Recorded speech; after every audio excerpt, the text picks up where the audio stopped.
Okay, this is it, everybody. The last world. We're going to storm the castle, which apparently was ours to begin with. It should be saturated with it being dark. Okay, you're gonna have to hit this guy to move him out of the way and then get the heck around, because he will not die for nothing. He's trying to impress the guards. I guess? Oh, look, they have crosses. With little hearts in them. Those are shield emblems. Oh. That explains why there's so many. Oh man, this game is lagging a little bit. But yeah, this is a very tricky first area, but with some practice and memorization, it shouldn't be too bad. And you might want to get rid of the jump. Oh, and they set you up for failure right there, just having a rodent guy right next to you as you exit the door. Yeah. Now you want to wait till the third bomb comes off, and then it's safe to go. You mean that one? Yep. And then we get to the swinging axes, and this is where you use your little duck option. Because when you're ducking, they really can't reach you. You got to be really careful. I had a couple outtakes on that section alone, trying to figure out that, oh yeah, I can duck.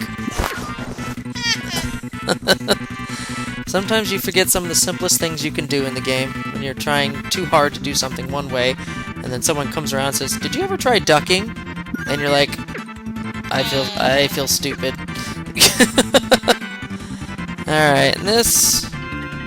I'm just wondering if these actually were like contraptions that were really set up to back in medieval times. Think about that, like castles and kings and queens. They really set up things like that. I'm not entirely sure, but I wouldn't put past those sadistic minds back then. Hey. Hey, what? I'm from that time era. You are? No. I married an old woman then. Yeah, let's see. If the medieval times were in the 1500s, I'm really old. Oh, No, it'd be before the 1500s. It'd be like 1100s. I don't know either, but I'm gonna continue on. Don't mind me. I'm just rambling. Okay, this is really confusing, but all you need to worry about is the top one here, Yeah. which takes you all the way around this nonsense, and then go to the very next left one. Oh, come on. There you go. That's it, you're out. That's as simple as that. Wow. Okay, I need to... Oh, come on. Get rid of the iron.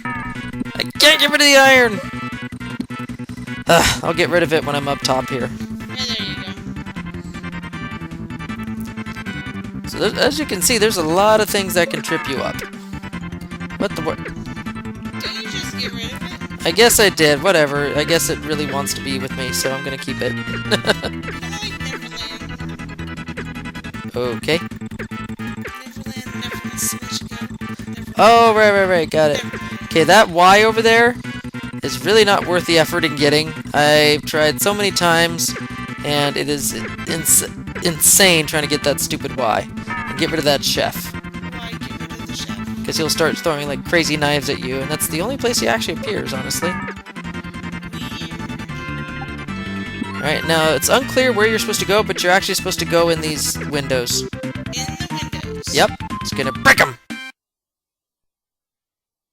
Yay, we have just destroyed awesome works of art. Not sure. What are they gonna do, get married or something? We are in charge. Uh-oh. So what does he do? He takes a meal, and he changes the other brother into a bigger slime. So we have to fight brother-to-brother combat. Oh, he's eating me up. And that's quick as that. He would have thrown some bomb-bombs at me, but I didn't give him a chance. Nice. Alright, we are in the last level. I thought that was the last level. Nope. This is the one time where, where there's two bosses in one world. But as people already noticed, that I had to do a save state for the boss. There was a reason I did that for the last boss. All bosses previously were part of the level themselves. That was the one time the boss was not part of the level and you actually got level bonus, and the level actually ended before the boss section appeared. So in that case, I considered the level finished, and I saved my state there, Yeah. and treated the boss as a separate little level in and of itself. That would make sense. And the fact that the plants are not being burned by that fire is weird. Well, the torches are in the background. Yeah, I know, but still. Alright, and we're gonna go up here briefly to get my balls! Lots of them. But that's the only side, and now I'm probably gonna lose a few on the way to the final boss, but if I can keep as many as possible, that would be awesome. Now, it took me many practice runs to try and figure out what the proper way of getting through this maze of pipes. And it's weird because it seems like it wasn't until the last world, World 8, where they really truly brought in level design that actually took advantage of your skills as a slime. Because before this point, you didn't really use a lot of the shrinking abilities, you didn't use a lot of hanging onto walls or on the ceiling, and then all of a sudden in World 8, you need all these skills, like, constantly. Like, it's just only now in World 8 that they're like, oh, we've been designing these levels all wrong, we should be designing them around this set of skills and attributes. That makes sense. Okay, so you want to grab this jump thing and keep it, because you'll be needing it for the next couple segments. We're almost to the end.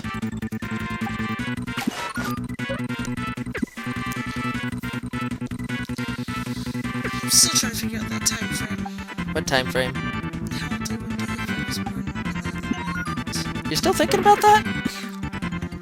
I'm like playing a game, you're watching, you're still thinking about that. Yep.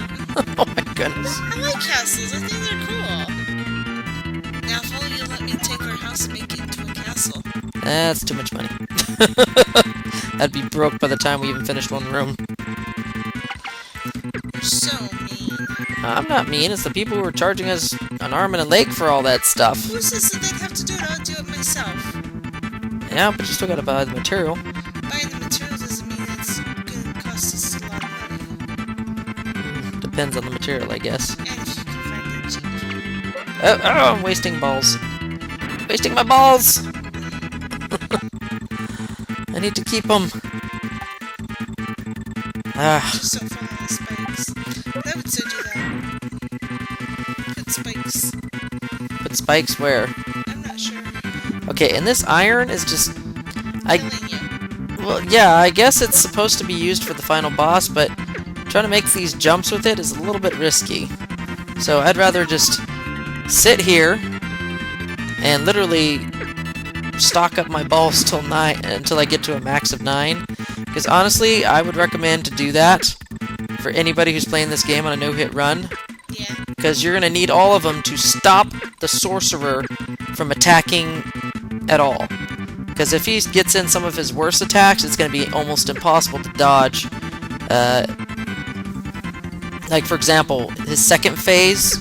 Yes, there's 2 phases to this battle. Isn't there always now? Well, I mean, later in the game, yeah, sure.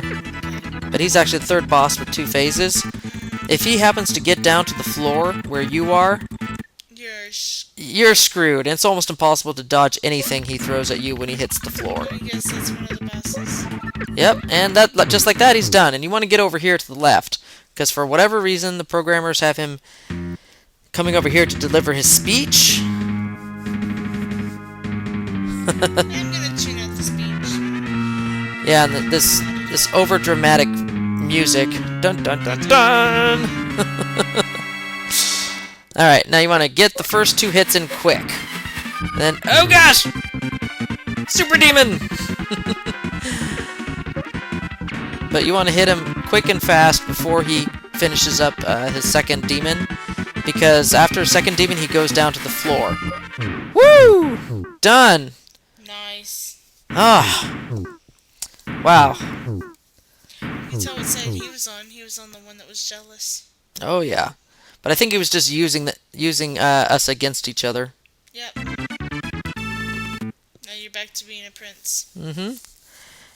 Oh yeah, and all this text and everything. It's not Emmy, it's Amy. Amy or Emil? It's Amy. Oh, whatever. She's the princess. But yeah, there was no text here in the American version. It was just all of a sudden there was a girl. and you hugged her, and there was this weird dude, and he like bowed down to you, and you're like, here's my hand, and that's all the story you got. In the American version, you're like, I don't even know what I just did. What did I just accomplish? So here you actually have at least somewhat of a story in Jerry Boy, which is why I chose the Japanese version. And yay! Psychedelic staff credits. On and on. Changing colors over and over, forever, never ending. That's why I never went to any, those Raves? discos. Discos? Yeah. Well, I have to say this was a pretty fun game. On its own, it's actually quite easy to beat without having any additional challenge. But once you tack on the no-hit run and a further objective of getting all 5 letters, which I didn't complete, unfortunately, it actually becomes really, really difficult. And it's kind of weird how I'm going to score this, because on one hand, it was still easy, even with the challenges, but on the other hand, there was a lot of parts that really just gave me some frustration and a lot of outtakes, too. So I'm going to have to really think on it before I really give it a final score. Give it a good score, because remember, the American version was totally tweaked and twisted from what Japan version was. Oh, no, they just took out the story. They didn't actually take out any of the actual level content. They still tweaked it. Shouldn't go into my whole challenge score, though. Oh, just staring at this. Oh, wait, here it goes. I was just like, just staring at colored screens.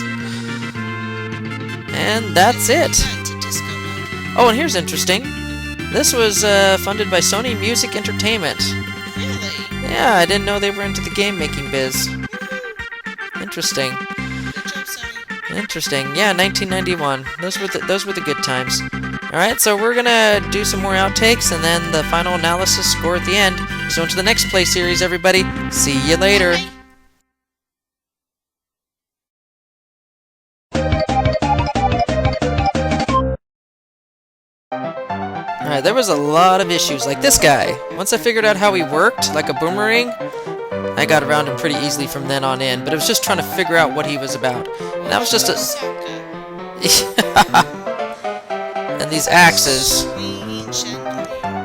No, that's the worst chandeliers I've ever seen. Those are brutally killing you chandeliers. Well, I'm joking about them because I know that we already know their axes. Yeah, and as I said, this area was a little bit tricky trying to get the timing to jump over. And it seemed like, yeah, the hitbox is a little wonky. And then and this is the boss, this is some of his other attacks. And of course he totally nailed me. But I didn't get too many outtakes as I thought I would. I got more outtakes on the second level than I did the first level. Yeah. See, this is me taking the upper path, and I never took that path again. I always took the bottom path. And here's just me not making the jump. And here's me just being stupid on the jump.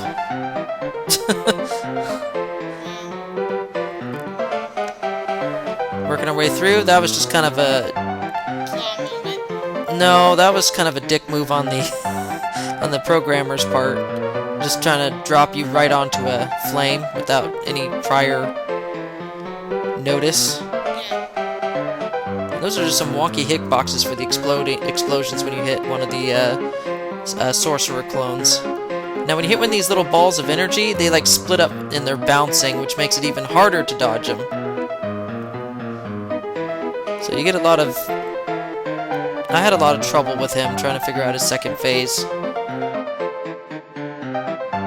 But as I said, whatever you do, don't let him touch the ground after the second demon summoning, or you will be near impossible to avoid his attacks. Jerry Boy is an interesting game.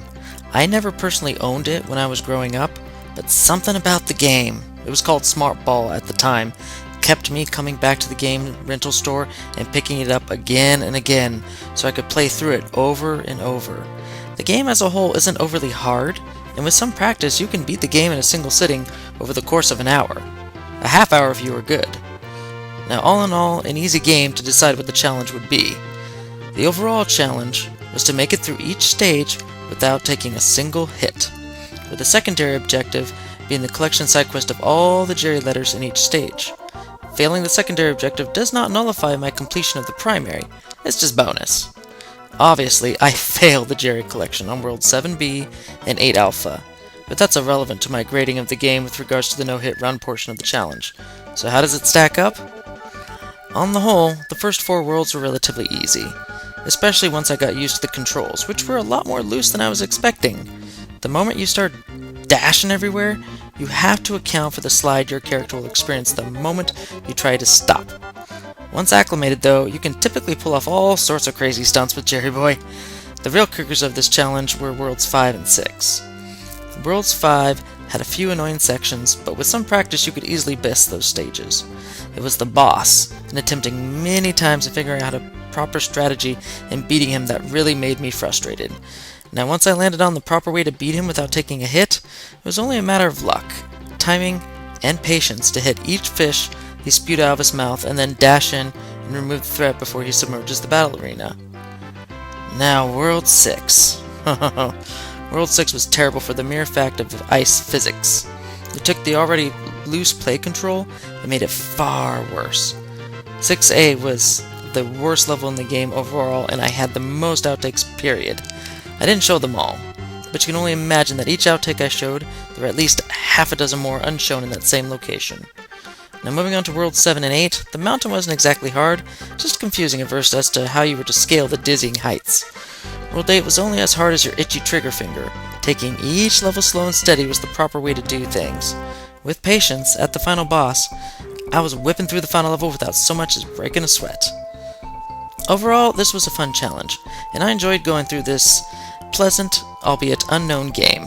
I don't think many people have heard of this one. Now writing it was a bit of a tough decision for me. On one hand, it was still pretty easy to accomplish the challenge, but on the other hand, Worlds 5 and 6, with some parts of World 8, still managed to give me a ton of failures. So I guess it all boils down to my frustration level. I never truly got mad at the game while doing this challenge, and I think that plays a lot into my final score for it. So, Jerry Boy ultimately gets a 4 out of 10 for me with this challenge. It isn't overly challenging, but it isn't exactly a cakewalk either. I'd wager with practice, many other players can complete this challenge with minimal difficulty. So, with that, we can update the tally to Retro Challenge Gamer 8 and Video Games 3. Not a bad ratio if I do say so myself. So until the next play series, see you later.